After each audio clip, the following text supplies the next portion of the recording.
Muito bem, vamos continuar então com o nosso primeiro módulo, tributos. Vimos a definição de tributo, a diferença entre tarifa e tributo, preço público, e agora vamos estudar as espécies tributárias. Cada uma das espécies tributárias. E vamos começar com as taxas.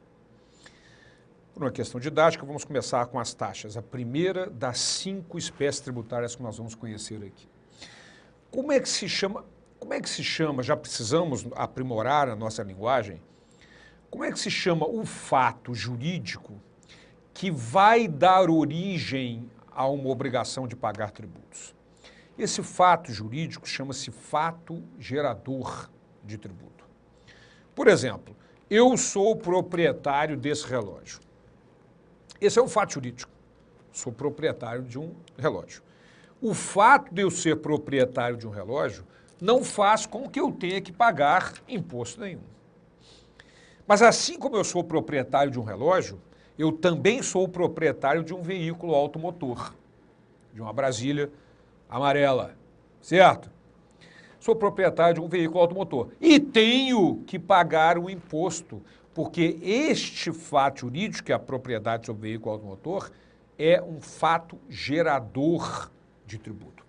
Então, a expressão fato gerador, que nós vamos conviver durante esse curso todo, nada mais é do que um fato jurídico previsto ao ocorrer no mundo jurídico, que faz com que surja a obrigação de pagar um tributo. No caso das taxas, nós temos 2 fatos geradores. Um que vai gerar a chamada taxa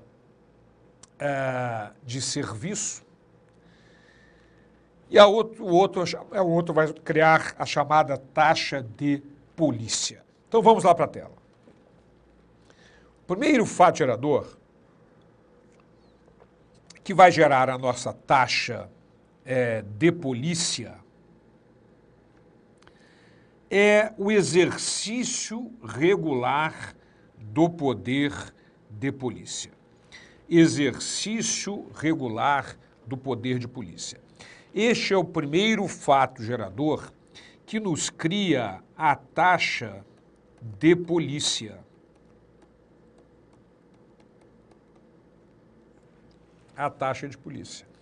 É o exercício regular do poder de polícia. Ok? Ora, o que vem a ser esse exercício regular do poder de polícia? Voltando para mim, o exercício regular do poder de polícia nada mais é do que o poder que tem a administração de fazer com que sejam respeitados os direitos e garantias individuais relativos às normas, relativos à higiene, segurança, etc. Nós vamos dar um exemplo, mas antes vamos lá para a tela ver alguns detalhes sobre a taxa. Vamos lá. O artigo 77 repete aquele esquema que vocês acabaram de ver, determinando que existe a taxa de polícia pelo exercício regular do poder de polícia, não é?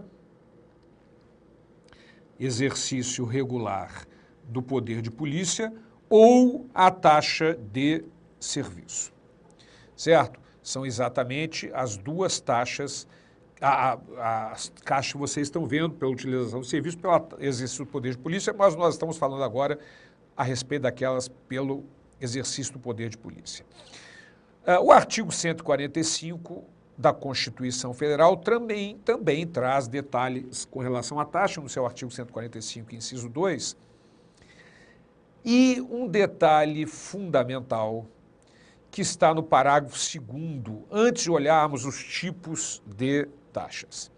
O artigo 2º, o artigo 145, parágrafo 2º, que vocês observam aqui, ele determina, o nosso artigo 155, parágrafo 2º, que as taxas não poderão ter base de cálculo própria de impostos.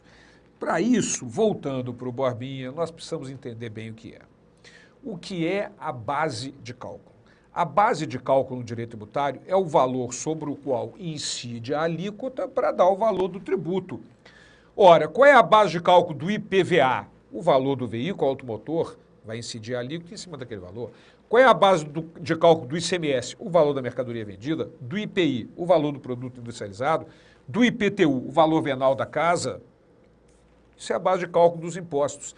Então, as taxas não podem ter base de cálculo própria de impostos. Isso é muito importante, fundamental. Então, observe aqui que não pode haver uma taxa que tenha como base de cálculo o valor do serviço prestado, porque isso é a base de cálculo do ISS municipal, imposto municipal. Não pode ter uma taxa que tenha como base de cálculo o valor venal do imóvel urbano, porque já é base de cálculo do IPTU. Não pode ter uma taxa que tenha como base de cálculo o valor do veículo automotor, porque já é base de cálculo do IPVA, o valor da renda, porque já é base de cálculo do imposto de renda, e por aí afora. Certo? Só que o CTN é ainda mais exigente. Vamos lá para a tela. Artigo 77, parágrafo único do CTN. Ele determina que a taxa não pode ter base de cálculo ou fato gerador idêntico aos que correspondem a imposto, nem ser calculada em função do capital das empresas. Portanto, voltando para o Borbinha, observe que, combinando o artigo 145, parágrafo 2º da Constituição, com o artigo 77, parágrafo único do CTN, nós chegamos a uma conclusão. As taxas não podem ter base de cálculo nem fato gerador próprio dos impostos já existentes e não podem ser calculadas em função do capital das empresas. A empresa que tem capital social maior paga mais, menor paga menos. Certo? Então, combinando esses dois dispositivos, 145, parágrafo 2º da Constituição, com o artigo 77, parágrafo único do CTN, nós chegamos a essa conclusão a respeito de taxa, importantíssima conclusão. Mas, ainda antes de estudarmos as espécies de taxas, taxa de serviço, com exemplos, e taxa de polícia, nós precisamos ver uns detalhes jurisprudenciais com relação a essa vedação constitucional da cobrança de taxa. Ok? A esta vedação constitucional à cobrança de uma taxa que tenha como base de cálculo o valor, a mesma base de cálculo de impostos, etc. Então vamos lá para a tela.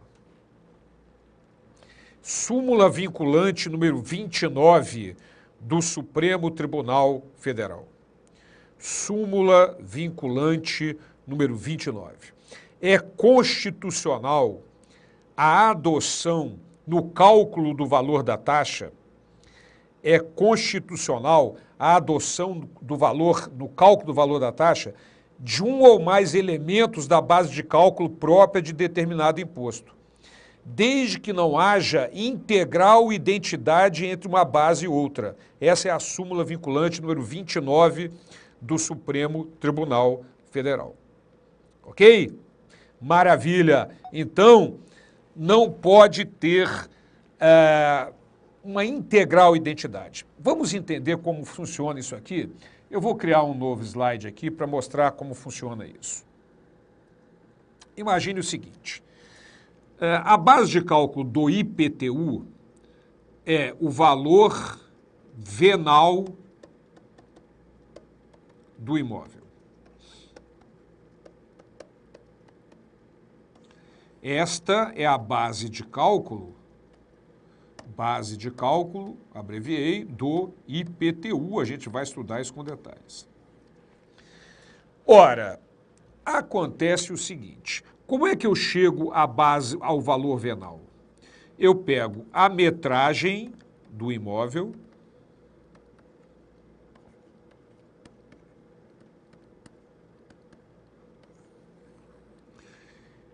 e multiplico pelo valor do metro quadrado da região.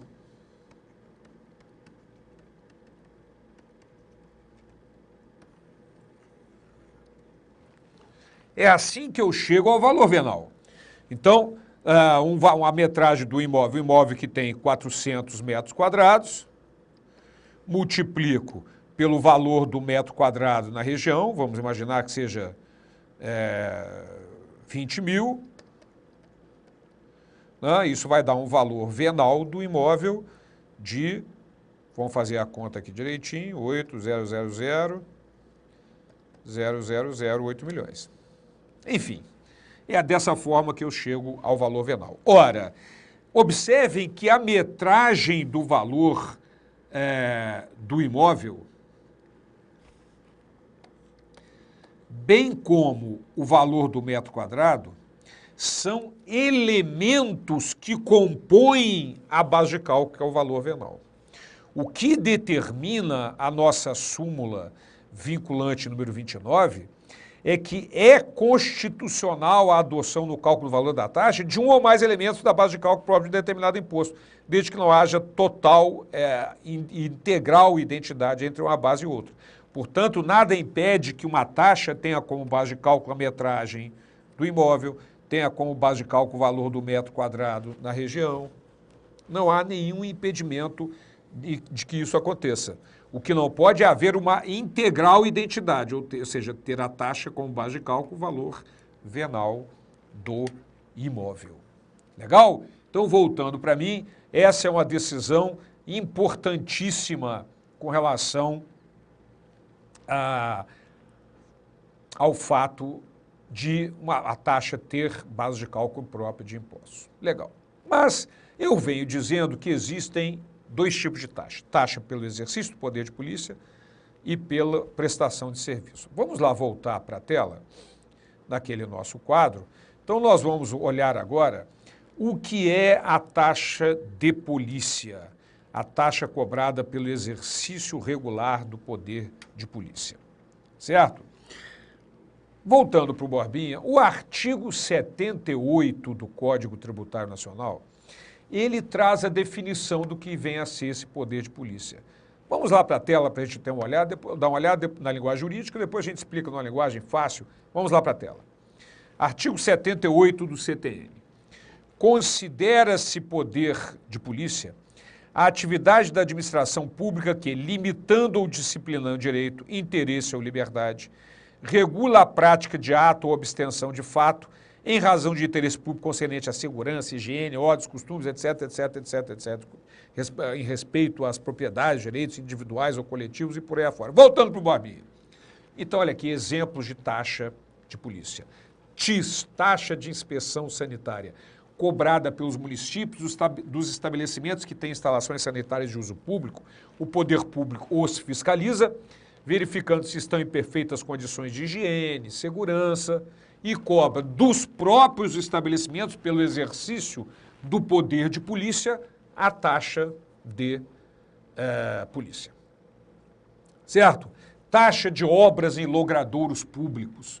Uma empreiteira ganhou a licitação para realizar uma obra em determinado município, o município vai fiscalizá-la, ver se está cumprindo as normas de segurança, o cronograma da obra, e cobra da própria empreiteira, pelo exercício desse poder de polícia, a taxa de obras em logradouros públicos.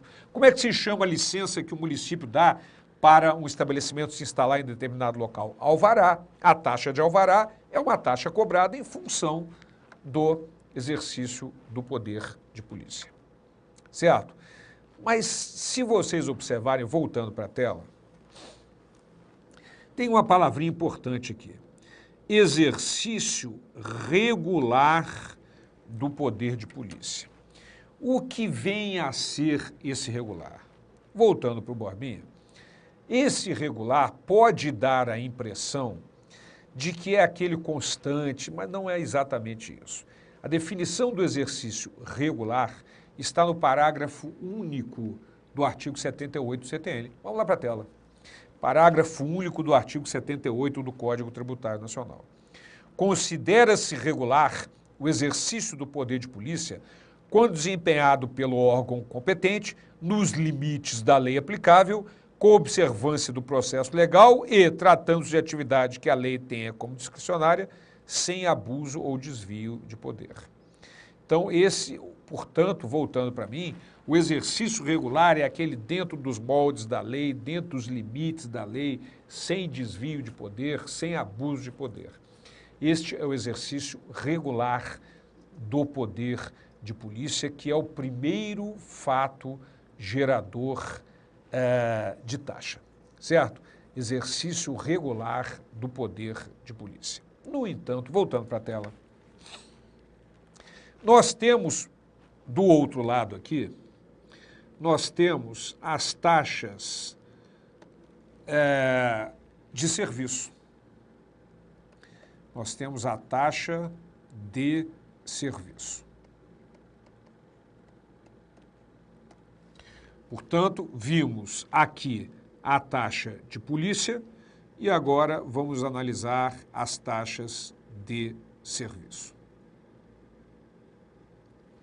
As taxas de serviço estão, observem que ela é cobrada pela utilização de serviço público específico e divisível, e divisível, e divisível, e divisível, e divisível, né? O taradão vai colocar na prova ou divisível, não, tem que ser específico e divisível. Serviço público específico e divisível prestado ou posto à disposição. Nós vamos entender exatamente o que é específico ou divisível, mas primeiro eu quero explicar o que vem a ser isso. Utilização efetiva ou potencial. Efetiva se o serviço foi efetivamente prestado e potencial bastando que seja colocado à disposição. Voltando para mim, olha aqui. Vamos imaginar o seguinte, um indivíduo tem uma casa na praia, está lá há 5 anos fechada, ninguém usa, não aparece ninguém, não aluga, não empresta, não vai ninguém lá. Viva a alma de 5 anos.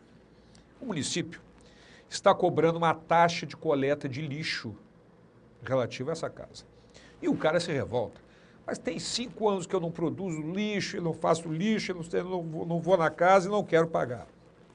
É lógico que ele vai ter que pagar, porque embora ele não esteja efetivamente utilizando, ele está potencialmente utilizando porque o serviço foi colocado à sua disposição.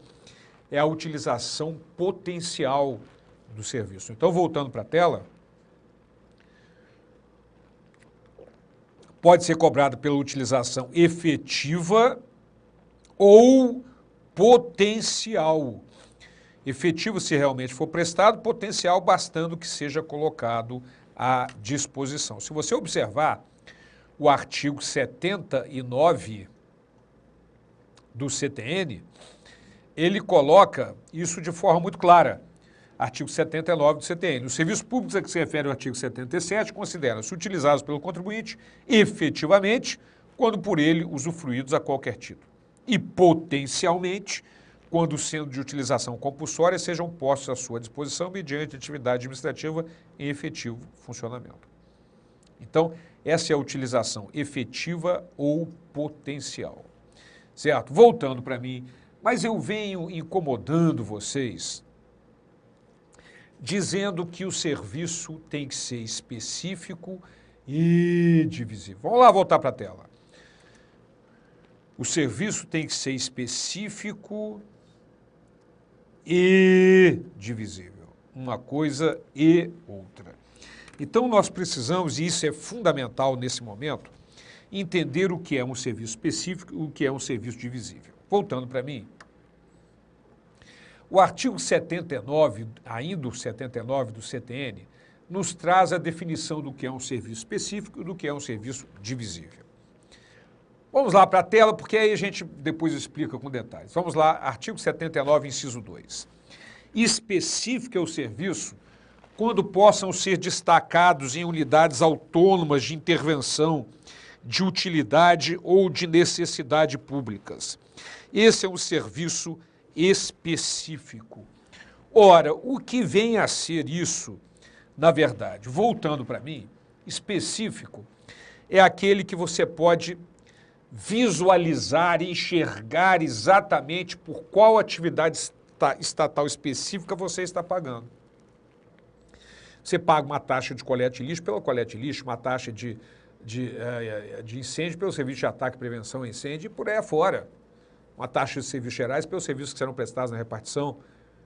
Você visualiza por qual atividade estatal específica você está pagando. Vamos ver o outro lado da moeda? Os impostos. Você consegue visualizar por qual atividade estatal específica você está pagando ISS ao município? Ou Imposto de Renda à União? Ou ITBI ao município? Ou IOF à União? Não há.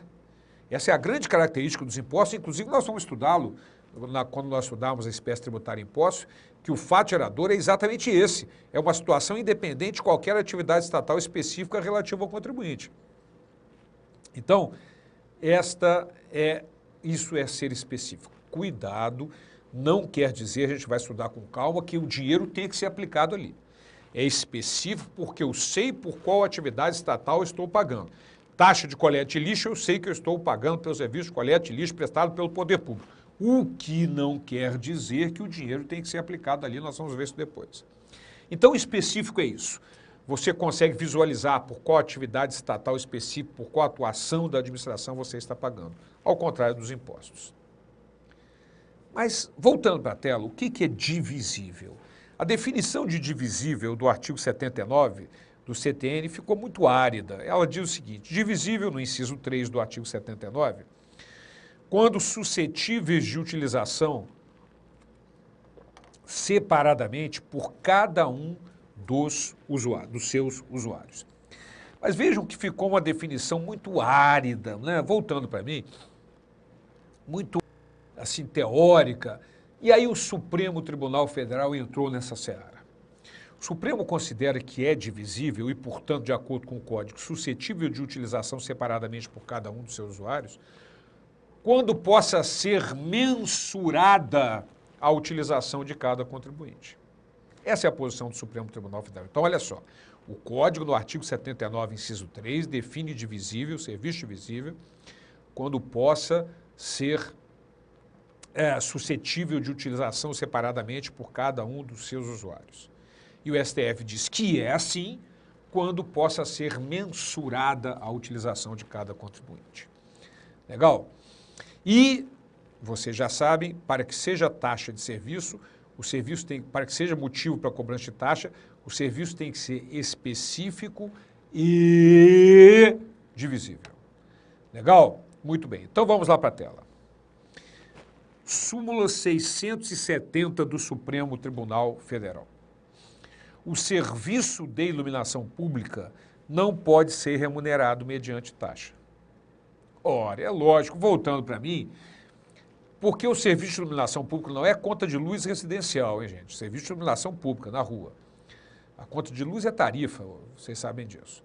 Já vimos isso. Então, o serviço de iluminação pública prestado pelo município é específico. Eu sei que eu estou pagando pelo serviço de iluminação pública. O fato é que não há como eu mensurar o quanto da iluminação pública foi gasta com a minha casa ou comigo. Então, não há como mensurar a utilização de cada contribuinte e, como consequência, o Supremo considera que não é divisível. E você já sabe que, para que seja fato gerador de taxa, o serviço tem que ser específico e divisível.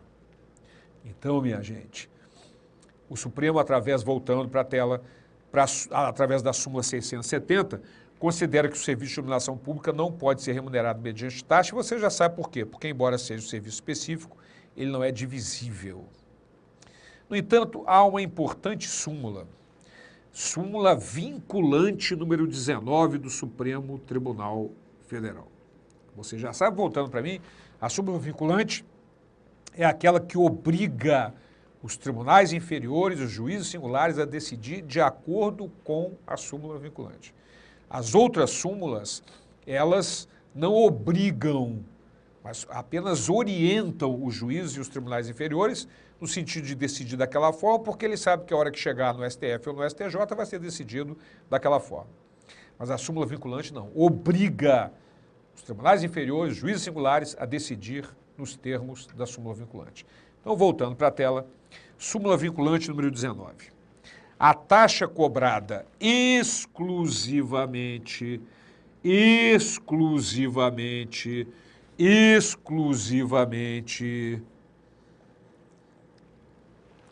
em razão do serviço público de coleta, remoção e tratamento, destinação de lixo ou resíduos provenientes de imóveis, não viola o artigo 145, inciso 2 da Constituição, portanto, não é inconstitucional.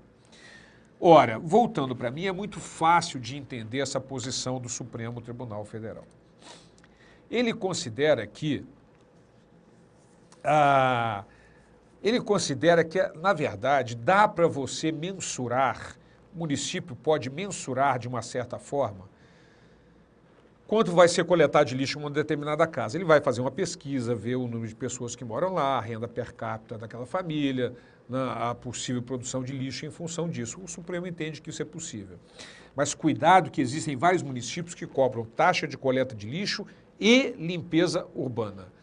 O Supremo Tribunal Federal considera constitucional exclusivamente a taxa cobrada pelo coleta de lixo, porque a limpeza urbana não dá para saber o quanto foi varrido de lixo em frente à sua casa. Então, voltando para a tela, é constitucional a taxa cobrada exclusivamente em razão do serviço público de coleta de lixo. Exclusivamente, certo? Acontece o seguinte, voltando para mim, com essa súmula 670 do Supremo, considerando inconstitucional a taxa de iluminação pública, houve um problema. Os prefeitos foram ao Supremo e disseram, olha, nós precisamos do dinheiro da taxa de iluminação pública que vocês julgaram inconstitucional, nós precisamos dessa grana. Então vocês vão ter que mudar essa posição. E aí os ministros do Supremo disseram, não vão mudar, isso aí está acumulado, não vai adiantar. Aí um dos ministros teve uma ideia fantástica. Virou-se para os prefeitos e disse o seguinte, por que vocês, ao invés de ficarem insistindo que a gente mude a nossa posição, que nós não vamos mudar, por que vocês não dão outro nome, uma outra coisa, chamam de outra coisa que a gente deixa passar? E assim foi feito. Voltando para a tela. O artigo 149A, que nós vamos estudar como uma espécie de contribuição para fiscal especial, criou a contribuição para o serviço de iluminação pública, que pode ser cobrada, inclusive, na conta de consumo de energia elétrica, conforme a gente vai ver. Mas voltando para mim, é só uma observação, cuidado que não foi uma simples mudança de nome. Criou-se uma nova espécie tributária, que é uma contribuição para fiscal especial, que a gente vai estudar mais tarde, como última espécie tributária, cujo faturador é um serviço específico, mas indivisível. Não é uma taxa, portanto, não foi uma simples mudança de nome. Mas nós precisamos, para finalizar essa questão da taxa, conversarmos sobre algumas outras jurisprudências. Vamos lá para a tela. De acordo com o Supremo Tribunal Federal, as custas judiciais e os emolumentos concernentes aos serviços notoriais e registrais possuem natureza tributária. Isso é importantíssimo. Havia uma discussão grande com relação à natureza tributária. Não há a menor dúvida de que tem hoje natureza tributária, essa é a posição do Supremo Tribunal Federal há muito tempo, qualificando-se como taxas remuneratórias de serviços públicos, sujeitando-se aos princípios fundamentais da competência impositiva, da legalidade, da isonomia, da anterioridade e por aí afora. O outro aspecto fundamental está no artigo 80. Antes de olharmos o artigo 80, voltando para mim, nós sabemos que quem pode cobrar uma taxa é quem presta o serviço. Lógico, ou quem exerce o poder de polícia. Mas quem é, afinal, que define a competência para isso? Vamos lá para o CTN, para o seu artigo 80. Vamos lá para a tela. Artigo 80 do CTN. Para efeito de instituição e cobrança de taxa, consideram-se compreendidos no âmbito das atribuições de União, Estados, DF e municípios, aquelas que, segundo a Constituição Federal, as dos Estados, as leis orgânicas, etc., e a legislação com elas compatível, competem a cada uma dessas pessoas de direito público. Ou seja, voltando para o Borbinha, pode cobrar uma taxa quem for competente para prestar o serviço, quem for competente para exercer o poder de polícia sobre aquela determinada atividade. Legal? E, finalmente, uma última jurisprudênciazinha para vocês. Vamos lá para a tela. Súmula vinculante número 12. A cobrança de taxa de matrícula nas universidades públicas viola o artigo 206, inciso 4 da Constituição, que determina, que eu repeti para vocês aqui embaixo o artigo, o ensino será ministrado com base nos seguintes princípios: gratuidade do ensino público em estabelecimentos oficiais. Portanto, é inconstitucional a taxa cobrada pelas universidades públicas em função da súmula vinculante número 12 do Supremo Tribunal Federal. Voltando para o Borbinha, então, minha gente, nós com isso terminamos a nossa primeira espécie tributária, as taxas. No próximo encontro, continuamos o nosso primeiro módulo, que é tributos, e vamos ver as outras espécies tributárias. Até lá.